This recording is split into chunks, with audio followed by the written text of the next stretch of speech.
आज का जो टॉपिक है वो है random variable and probability distribution. देखिए रैंडम वेरिएबल क्या होता है? It is just like a variable that depend upon outcomes of an experiment like in calculus. जैसे हम कोइन को टॉस करें, number of head, it is a random variable. Random variable जो है दो तरह के होते हैं, एक होता है डिस्क्रीट रैंडम वेरिएबल, डिस्क्रीट, और एक होता है कंटिन्यूअस। डिस्क्रीट में जो कुछ पर्टिकुलर वैल्यूज आए, जैसे मान लो एक्स रैंडम वेरिएबल है, सपोज एक्स की वैल्यू -1 है या 0 है या 1 है या 2 है, यानी कि जो वैल्यू फिक्स हो, सर्टेन वैल्यू। और कंटिन्यूअस में क्या होगा? It is like all values between two given limits. अगर मैं कह दूं 1 से 2 तक, तो ये 1 से 2 तक सभी वैल्यूज आएंगी। मैं 1.1, 1.2, 1.001 ऑल वैल्यूज आर टेकन। आपके जो सिलेबस में है वो है discrete random variable and it probability distribution. अब प्रोबेबिलिटी डिस्ट्रीब्यूशन क्या होता है? मान लीजिए x हमारे पास रैंडम वेरिएबल है और कोरस्पोंडिंग प्रोबेबिलिटी हम px लिख लें। जैसे मान लो x की वैल्यू है x1, x2, x3 up to xn, और कोरस्पोंडिंग प्रोबेबिलिटी जब x की वैल्यू x1 है, प्रोबेबिलिटी मान लो स्मॉल p1 है, ये प्रोबेबिलिटी p2 है, इसके कोरस्पोंडिंग p3 है, इसके कोरस्पोंडिंग pn है। Provided sum of all probabilities, जितनी इसमें प्रोबेबिलिटीज है इन सबका जोड़ 1 होना चाहिए। इसको शॉर्ट फॉर्म में सिग्मा pi भी लिखते हैं। अगर इन सबका जोड़ 1 है और इसको अगर हम एक टेबल के द्वारा लिख दें, ऐसे टेबल बना दें, इसको बोल लेंगे प्रोबेबिलिटी डिस्ट्रीब्यूशन। यहां x, यहां px ले लें। सपोज x की वैल्यू है x1, x2 up to xn and corresponding value of pi is p1, p2, pn, provided sum of all pi's will be 1. It is called probability distribution. इसको बोलेंगे probability distribution. अब देखिए जब हम statistics की बात करते हैं तो इसमें हम मीन, स्टैंडर्ड डेविएशन, वेरिएंस, इनकी भी बात करेंगे। अब साथ ही साथ हम स्टडी कर रहे हैं मीन एंड वेरिएंस। तो what is the meaning of mean? Mean of probability distribution, mean भी बोलते हैं, इसको एक्सपेक्टेड वैल्यू भी बोलते हैं, और इसको हम एवरेज भी बोलते हैं। तो अगर हमारे पास मान लो ये प्रोबेबिलिटी डिस्ट्रीब्यूशन है तो व्हाट इज द मीन? देखो बच्चों, आप जानते हो इन case of frequency distribution mean को हम x बार से लिखते हैं, जो आपने लोअर क्लास में पढ़ा हुआ है। इसका फार्मूला होता है sigma xi fi upon sigma fi। बस प्रोबेबिलिटी डिस्ट्रीब्यूशन में क्या होगा, जो fi है उसकी जगह pi आ जाएगा। जैसे मान लो ये xi है, ये pi है, x1, x2, sorry f1, x2, f2, sorry pi's, p1, p2 and suppose xn के कोरस्पोंडिंग प्रोबेबिलिटी pn है। तो हम क्या करेंगे, जहां fi है अगर उसको pi से रिप्लेस कर दें तो मीन ऑफ प्रोबेबिलिटी डिस्ट्रीब्यूशन क्या बन जाएगा? It is sigma xi pi upon sigma pi। Replace pi, fi को रिप्लेस करना है बाई pi से। तो जैसे आप देखोगे xi pi क्या होता है? इन सबका सम, प्रोडक्ट का सम, यानी कि इनका सम कर लेंगे, ये होगा सिग्मा xi pi और ये होगा सिग्मा pi। और आप जानते हो प्रोबेबिलिटी डिस्ट्रीब्यूशन में सिग्मा pi 1 होता है। अब ये वैल्यू 1 हो जाएगी तो very simple formula summation xi pi। बस डिफरेंस क्या है? फ्रीक्वेंसी डिस्ट्रीब्यूशन में x बार से मीन लिखते हैं, यहां के लिए नोटेशन है म्यू, इसको म्यू से लिखेंगे। और मीन एक्सपेक्टेड वैल्यू, अगर इसको एक्सपेक्टेड बोलते हैं तो लिखेंगे ई फॉर एक्सपेक्टेड वैल्यू, किस वेरिएबल पे? एक्स वेरिएबल पे, तो हम ई एक्स ऐसे भी लिखते हैं। तो ये हो गया का मीन ऑफ प्रोबेबिलिटी डिस्ट्रीब्यूशन। अब इसके बाद हम बात करते हैं स्टैंडर्ड डेविएशन एंड वेरिएंस। देखो स्टैटिस्टिक्स में स्टैंडर्ड डेविएशन का फार्मूला आपने पढ़ा हुआ है, ये होता है X I minus X bar into F I इसका whole square upon sigma F I. ये होता है आपका standard deviation of under root of this in case of probability statistics. अब प्रोबेबिलिटी डिस्ट्रीब्यूशन में एफ आई को आप अगर पी आई से रिप्लेस कर दोगे तो फार्मूला क्या बन जाएगा, समेसन और बार एक्स बार मीन म्यू हो जाएगा, यहां आ जाएगा पी आई इसका होल स्क्वायर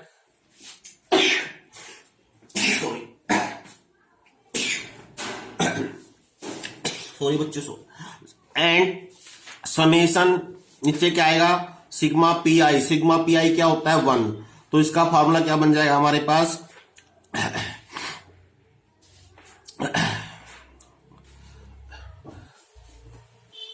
तो ये 1 हो जाएगा सिग्मा पी आई, ये बन गया फार्मूला। अब इसको और सिंप्लीफाई करेंगे, हम बगैर म्यू आई निकाले। देखिए इसको हम सिंप्लीफाई करने के लिए क्या कर रहे हैं, पहले अगर मैं स्क्वायर खोल लूं क्या आएगा X I square minus mu square plus mu square minus 2 X I mu. अब यहां पी आई से मल्टीप्लाई कर दे दोनों तरफ, तो अगर हम पी आई से मल्टीप्लाई कर देंगे यहां भी पी आई आ जाएगा इंटू पी आई और यहां भी पी आई आ जाएगा। अब समेसन ले लीजिए, यहां भी समेसन, इसका भी समेसन, इसका भी समेसन। अब देखिए समेसन ये हो गया x I square P I plus mu square constant है सिग्मा पी आई, इसमें माइनस 2 म्यू बाहर ले लो समेसन से एक्स आई पी आई। अब देखिए एक्स आई पी आई क्या हो गया म्यू, मीन हो गया, ये म्यू हो गया, सिग्मा पी आई 1 हो गया, तो x I square P I plus mu square हो गया, ये माइनस का 2 म्यू स्क्वायर हो गया। अगर mu square minus 2 mu square कर दें, देखिए इस फार्मूले को याद रखना काफी आसान रहेगा स्टैंडर्ड डेविएशन।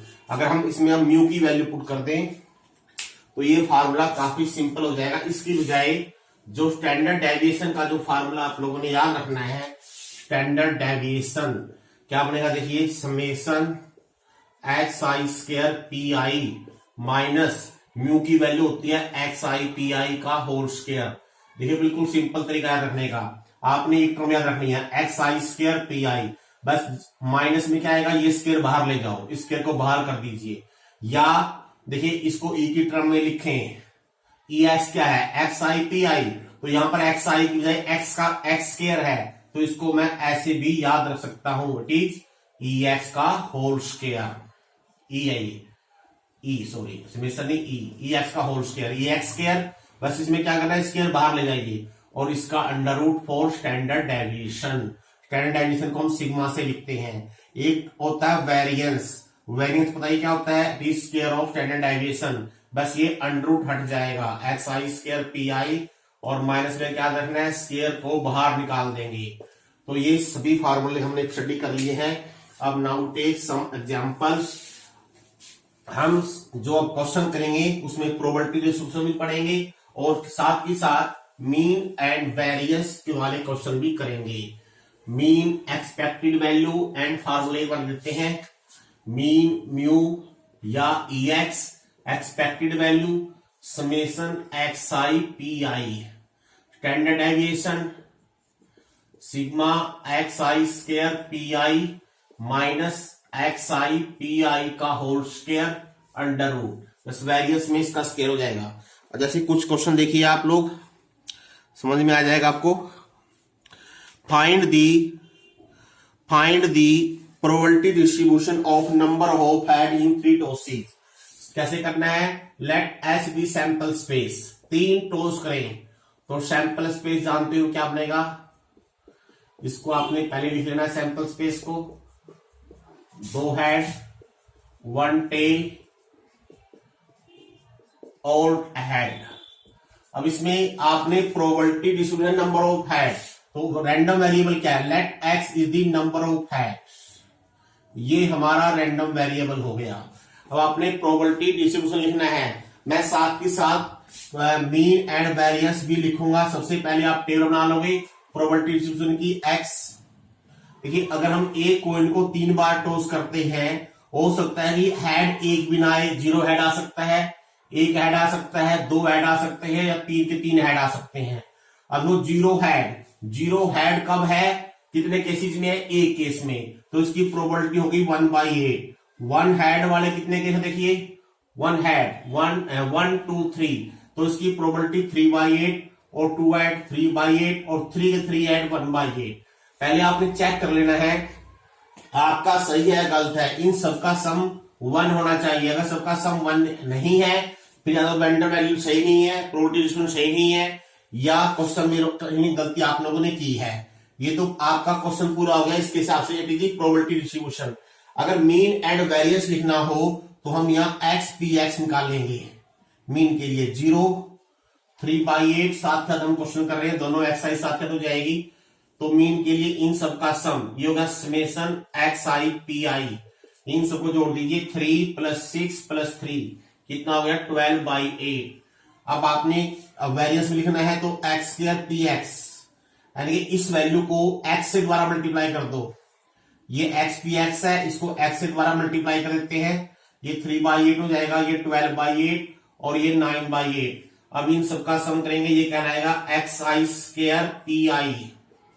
इन सबका जोड़ कर लीजिए, 15 + 9 24/8 दैट इज 3, और ये हो गया हमारे पास 3/2। अब देखिए मीन म्यू क्या हो गया, समेशन xi pi, इसको लिख दोगे 3/2।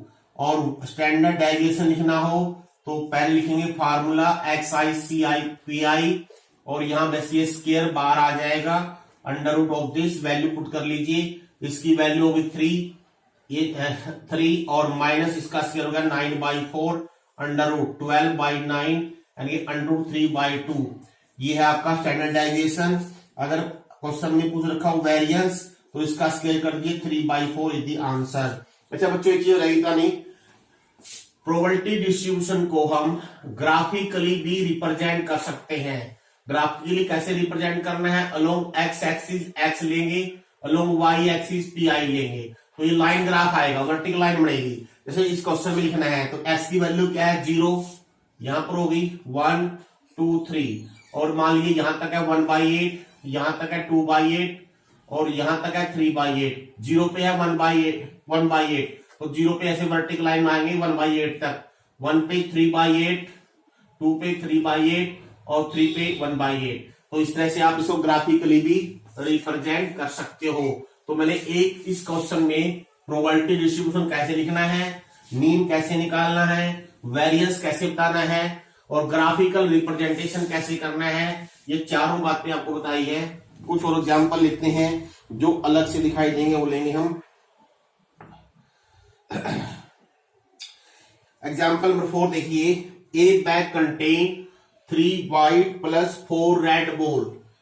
3 balls are drawn 1 by 1 3 बार काम किया है विद रिप्लेसमेंट।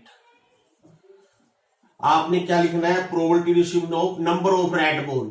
तो यहां लिखेंगे let x is the number of red ball drawn. तो इसका मीनिंग 3 बॉल निकाल ली है 1 by 1 विद रिप्लेसमेंट। इसका मीनिंग एक्स की वैल्यू क्या हो सकती है, मे बी 0, मे बी 1, और क्योंकि 3 की 3 भी रेड हो सकती है, या एक बार भी रेड ना आए, तीनों बार रेड आ जाए, या एक बार रेड आए या 2 बार रेड आए। हमारे 4 केस बनेंगे। अब यहां लिखिए कोरस्पॉन्डिंग प्रोबेबिलिटी 0 रेड बॉल। इसका मीनिंग तीनों के तीनों बार कौन सी निकली, व्हाइट बॉल निकली। पहली व्हाइट बॉल हो उसकी प्रोबेबिलिटी 3/7, क्योंकि विद रिप्लेसमेंट है, बॉल निकाल के वापस डाल दी है। दोबारा भी व्हाइट हो उसकी भी 3/7 रहेगी, तीसरी बार भी व्हाइट हो 3/7 रहेगी। तो 27/7 into 7 दैट इज 343। 1 रेड, इसका मीनिंग एक तो रेड हो और 2 दूसरी बॉल मीन्स व्हाइट हो। अब 3 केस बनेंगे, देखो कैसे लिखेंगे। इसमें पहली व्हाइट है, मान लो पहली व्हाइट है 3/7, इसका मतलब बाकी 2 क्या होगी, रेड होगी। बाकी एक इसमें एक रेड है, हमने एक रेड ली है, इसका कैसे बनाएंगे, देखो इसको ऐसे समझ आया तो लिख लीजिए। सपोज फर्स्ट रेड R1, बाकी 2 व्हाइट W1 into W2, या पहली व्हाइट दूसरी रेड एक या सेकंड टाइम, तीसरी व्हाइट, या प्लस पहली व्हाइट, दूसरी व्हाइट, तीसरी रेड। तो इसको आपने ऐसे लिखना है, वैल्यू सेम आनी है। अब इसको मैं एक ही स्टेप में लिखता हूं, कैसे लिखेंगे सीधा कैलकुलेशन करता हूं मैं। पहली व्हाइट 3/7, दूसरी भी व्हाइट हो 3/7, लेकिन एक रेड निकालनी है। रेड की पोजीशन कौन सी होती है, तो पहली होगी या दूसरी या तीसरी, तीसरी होगी तो 4/7 या प्लस धना या आए, पहली व्हाइट, दूसरी रेड, तीसरी व्हाइट, या पहली रेड, दूसरी और तीसरी व्हाइट। तो जो कैलकुलेट कर लीजिए और ये वैल्यू जो आ जाएगी, इसको ये आफ्टर कैलकुलेशन 108343। दो रेड, ये रेड बोले हैं, दो रेड कौन सी हो सकती हैं, पहली दोनों भी हो सकती हैं, फर्स्ट थर्ड भी हो सकती है, सेकंड थर्ड भी हो सकती है। अगर फर्स्ट और टू है, फर्स्ट भी है सेकंड भी है, तो थर्ड व्हाइट होगी, या पहली थर्ड, ये थर्ड हो सकती है, या पहली तो व्हाइट हो बाकी दो लगातार आपकी रेड आ जाए। इसको कैलकुलेट कर लीजिए। After calculation this value will be 144,343। तीनों व्हाइट, सॉरी तीनों रेड 4/7 इंटू 4/7 इंटू 4/7 64/343। देखिए इन चारों का जोड़ 1 आएगा। अगर 1 नहीं आ रहा है तो गलती है, तो ओब्वियसली 1 आ जाएगा। ये तो आपका, इसको टेबल की जैसे लिखते हैं, टेबल के द्वारा, टेबल ऐसे बनाओ या हॉरिजॉन्टल बनाओ, आपकी मर्जी है। अगर मान लो आपने आगे लिखना हो मीन, तो मीन के लिए XPX लिखेंगे। XPX आएगा 0 इंटू दिस, 1 इंटू दिस, ये आ जाएगा इतना ही, प्लस 2 इंटू दिस, ये हो जाएगा 288/343, और 3 इंटू दिस 192/343। इन सबको जोड़ लीजिए, ये मीन आ गया। अगर वेरिएंस या स्टैंडर्ड डेविएशन लिखना है तो XPX और लिख लीजिए। इसी वैल्यू को x से मल्टीप्लाई कर देंगे, 0 ये रहेगी 108/343, इसको 2 से मल्टीप्लाई कर देंगे, 675/343, इसको 3 से मल्टीप्लाई कर देंगे, 343। इन सबको जोड़ लीजिए, ये माइनस इसका स्क्वायर अंडर रूट ले लेंगे, स्टैंडर्ड डेविएशन आ जाएगा। अगर वेरिएंस पूछ रखा उसका स्क्वायर कर देंगे। Now I take example number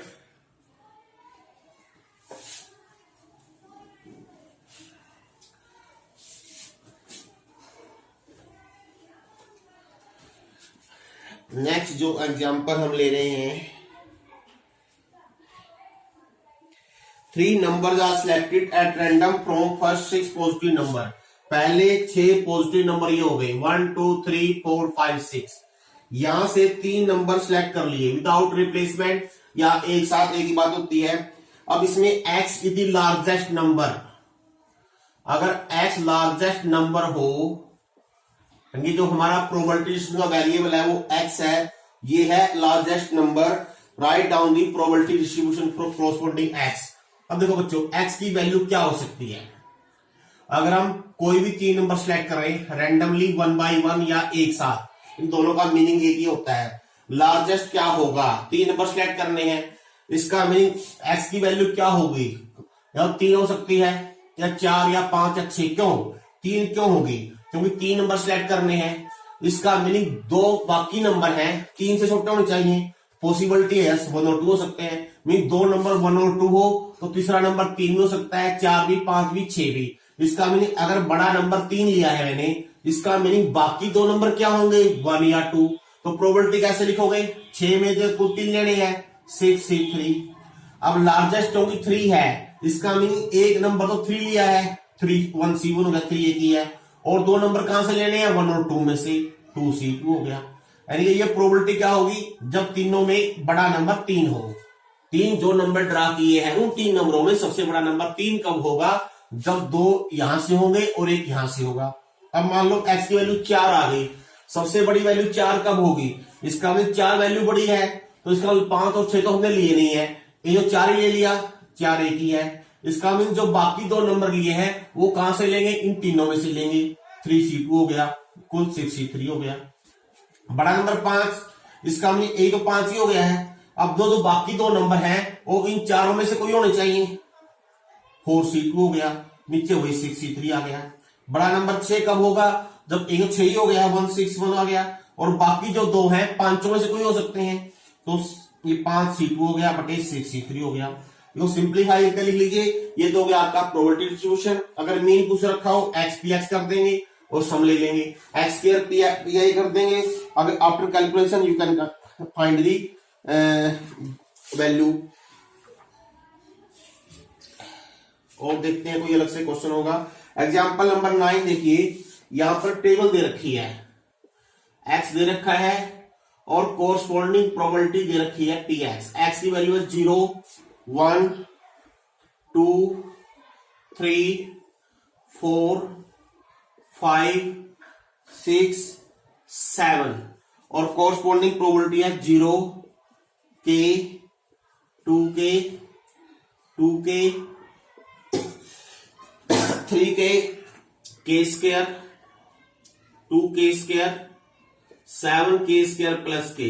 पहला क्वेश्चन है find the value of k, क्योंकि ये प्रोबेबिलिटी डिस्ट्रीब्यूशन है, इसका meaning sum of four probabilities, यानी कि जब x की वैल्यू 0 है प्लस जब x की वैल्यू 1 है से लेकर जब x की वैल्यू 7 है, इन सबकी प्रोबेबिलिटी का जोड़ 1 होना चाहिए। और ये क्या हो गया 0k plus 2k plus 2k plus 3k, ये हो गया 8k plus k square plus 2k square 3k square plus 7k square plus k, इसको रख दीजिए आप 1 के बराबर। ये बन जाएगी क्वाड्रेटिक, इसको हम सोल्व कर लेंगे। तो सोल्व करने से k की वैल्यू क्यों आएगी -1, -1 पॉसिबल नहीं है क्योंकि प्रोबेबिलिटी कभी नेगेटिव नहीं होती, और एक k की वैल्यू आ जाएगी 1/10। अब इसमें कुछ पार्ट है, पहला पार्ट है फाइंड k, दूसरा फाइंड है find probability when x less than 3। इसका मीनिंग जब x की वैल्यू 3 से कम है, जब x की वैल्यू 3 से कम है सबकी प्रोबेबिलिटी का जोड़, इसका मीनिंग या तो 0 होना चाहिए x का मान, या 1 होना चाहिए, या x का मान 2 होना चाहिए। ये पहले तीनों के जोड़ देंगे, ये हो गया 3k के बराबर, k की वैल्यू ऑलरेडी आ चुकी है, ये वैल्यू पुट कर दीजिए। सेकंड पार्ट है find probability x greater than 6। x greater than 6 इसमें सिर्फ एक ही है, इसका मीनिंग प्रोबेबिलिटी x बराबर 7 लिखनी है, तो ये होगी 7k स्क्वायर प्लस k की वैल्यू यहां पर रख दीजिए, आंसर आ जाएगा। और फिर पार्ट है 0 less than x less than 5, 0 से 5 के बीच में, इसका मीनिंग x की वैल्यू 1 लेनी है, प्लस फिर x2 लेना है, प्लस x3 लेना है, प्लस x4 लेना है।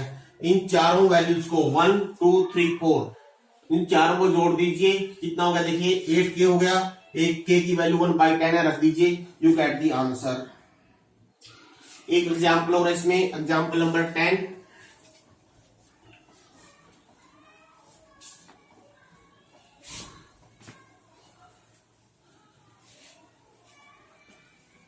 let x denote the random variable whose values are x1 x2 x3 x4। इसमें ये गिवन है 2 into probability when x is x1 is equal to 3 into probability when x बराबर x2 is equal to probability x बराबर x3 is equal to probability 5 times x बराबर x4। Find the probability distribution. इसका meaning आपने यहां पर क्या करना है, प्रोबेबिलिटी निकालनी है। मान लो इसकी प्रोबेबिलिटी P1 है, ये इंग्लिश शॉर्ट फॉर्म में P2 मान लो, ये P3 मान लो और ये P4 मान लो, तो क्या हो गया आपका 2P1 is equal to 3P2 is equal to P3 is equal to 5P4। हम जानते हैं सभी प्रोबेबिलिटी का जोड़ P1 plus P2 plus P3 plus P4 क्या होता है 1। अब आप इन सबकी वैल्यूज एक की टर्म में लिख लो, मान लो ये सभी वैल्यू k के बराबर है, इनके लिए मान लिया मैंने, तो यहां से P1 की वैल्यू आएगी k/2, P2 की वैल्यू आ जाएगी ये बराबर ये k/3, P3 तो k के बराबर ही हो गया, और P4 की वैल्यू आ जाएगी k/5। अब यहां से k का मान निकल जाएगा, दोनों इन तीनों का एलसीएम 30 आ गया, यहां हो गया 15k plus 10k plus 30k plus 6k is equal to 1। तो 15 प्लस 10 25, 55 प्लस 6 61k बराबर 30, k की वैल्यू आ गई 30/61। अब ये प्रोबेबिलिटी में लिखना है xp, x की वैल्यू क्या है x1 x2 x3 x4 corresponding probability P1। अब P1 हमारे पास k है 2P1 के बराबर, P1 की वैल्यू है k/2, k/2 कितना हो गया 15/61। x2 P2 की वैल्यू देखिए यहाँ 3P2 है k के बराबर, मीन्स P2 की वैल्यू है k/3, ये हो जाएगा 10/61 और P3 k के बराबर ही है, इट बिकम 30/61। और x4 है P4 की वैल्यू है k/5, तो हो जाएगा 6/61। That is the answer. अब एक दो क्वेश्चन हम मीन और वेरिएंस का हम देखते हैं, कोई अच्छा सा क्वेश्चन देखते हैं। देखिए एग्जाम्पल नंबर 3 है आपकी लास्ट एक्सरसाइज से।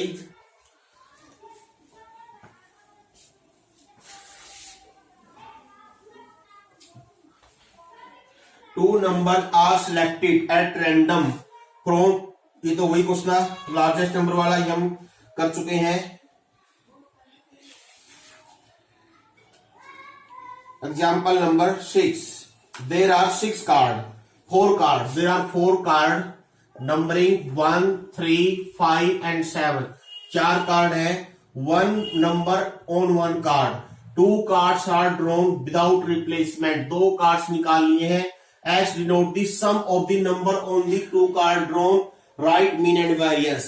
अगर दोनों 2 कार्ड ड्रा कर ले, दोनों का सम रैंडम वेरिएबल है, x क्या है यहां पर सम ऑफ नंबर्स, किसके ऊपर ऑन बोथ कार्ड ड्रॉन, जो हमने कार्ड निकाले हैं उन दोनों का सम। अभी x की वैल्यू क्या हो सकती है, पॉसिबल वैल्यू क्या हो सकती है। मान लीजिए एक कार्ड 1 नंबर का है, दूसरा कार्ड क्या होगा, या 3 नंबर का होगा या 5 का होगा या 7 का होगा। इसका मीनिंग अगर एक कार्ड x का है दूसरा 3 का है तो x की वैल्यू 4 बनेगी। अगर एक नंबर का है दूसरा 5 है, x की वैल्यू 6 बनेगी। अगर एक 1 है दूसरा 7 है तो 8 बनेगी। ये तो जब है जब उनमें से हम 1 कार्ड निकाल लें।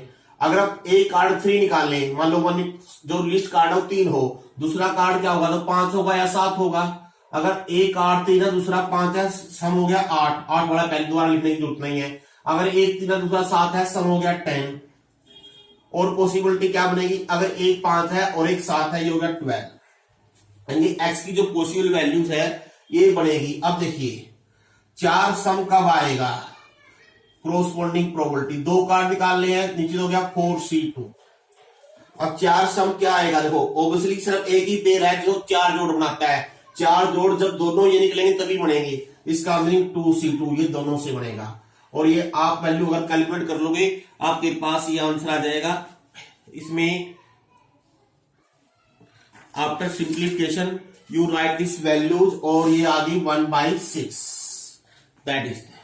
अब देखिए 6 सम कब आना है, आप चाहे लिख कर देखिए 6 सम कब आना है, या तो 1 5 से आएगा, एक पेयर तो हो गया 1 5, समझा लिख लो, एक पेयर तो 1 5 से हो गया, और या 6 सम बस 1 5 से आएगा।